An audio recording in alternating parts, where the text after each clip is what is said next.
హిందువులు ముఖ్యంగా శివభక్తులు అత్యంత భక్తి శ్రద్ధలతో జరుపుకునే పండగ మహాశివరాత్రి. ఆ మహాశివుడికి అత్యంత ప్రీతికరమైన రోజు కూడా మహాశివరాత్రి అని పురాణాలు చెబుతున్నాయి. మహాశివరాత్రికి ఎన్నో ప్రాధాన్యతలు, ప్రత్యేకతలు ఉన్నాయని పురాణాలు స్పష్టం చేస్తున్నాయి. పురాణాల ప్రకారం శివుడు తాను గరళం మింగి మానవాళిని కాపాడిన రోజు మహాశివరాత్రి అని చెబుతుంటారు. శివరాత్రి రోజున ఉపవాసం ఉండి రాత్రి మొత్తం జాగరం చేస్తే పుణ్యం, మోక్షం లభిస్తుందని వేదాలు చెబుతున్నాయి. మహాశివరాత్రి రోజు శివాలయానికి వెళ్లి శివుడిని దర్శించుకుని పూలు, ఫలాలతో శివలింగాన్ని పూజిస్తే పరమశివుడి కటాక్షం లభిస్తుందనేది శివభక్తుల బలమైన విశ్వాసం.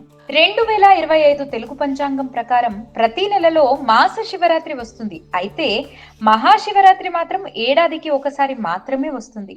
ఈ నేపథ్యంలో ఈ ఏడాది ఫిబ్రవరి 26వ తేదీన మహాశివరాత్రి పండుగను జరుపుకోనున్నారు. హిందూ మత విశ్వాసాల ప్రకారం ప్రతి నెలలో అమావాస్య తిథికి ముందు వచ్చే చతుర్దశి రోజున మాస శివరాత్రి జరుపుకుంటారు. ఈ పవిత్రమైన రోజు శివయ్యకు అంకితం ఇవ్వబడింది. ఈ పర్వదినాన ఉపవాస దీక్షను ఆచరించి శివుడిని స్మరించుకుంటూ ప్రదోష వ్రతం వేళ శివయ్యకు జలాభిషేకం, బిల్వదళాలతో ప్రత్యేక పూజలు చేస్తే శుభ ఫలితాలు కలుగుతాయని పండితులు చెబుతారు. ఈ సందర్భంగా శివరాత్రులు ఎన్ని రకాలు, వాటి విశిష్టతలేంటి, వీటిలో మహాశివరాత్రికి ఎందుకంత ప్రాధాన్యత ఇస్తారనే ఆసక్తికరమైన విశేషాలను ఇప్పుడు తెలుసుకుందాం.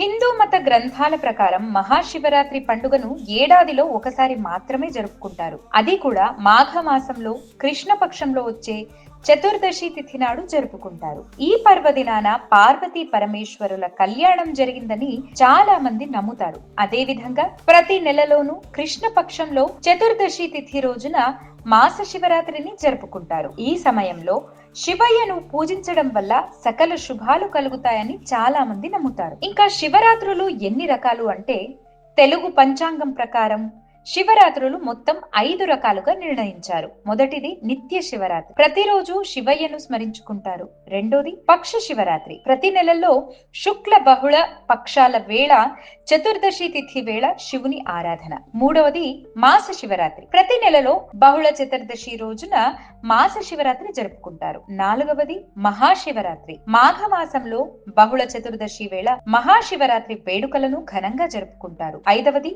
యోగ శివరాత్రి, యోగులు యోగ సమాధిలో ఉండి శివుని ఆరాధన చేస్తారు. ఈ సమయంలో ఉపవాస దీక్షను ఆచరిస్తారు. శివారాధనలో మూర్తి రూపం, లింగ రూపంలోనూ పూజిస్తారు. లింగ రూపమే ప్రధానమైనది. ప్రతి లింగంలోనూ శివుని జ్యోతి స్వరూపం వెలుగుతుందని నమ్మకం.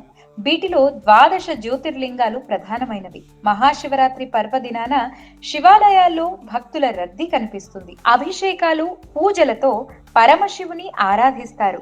దేశంలోని 12 శివుని ప్రసిద్ధ ఈ విశిష్ట దినాన రోజంతా ప్రత్యేక పూజలు జరుపుతారు.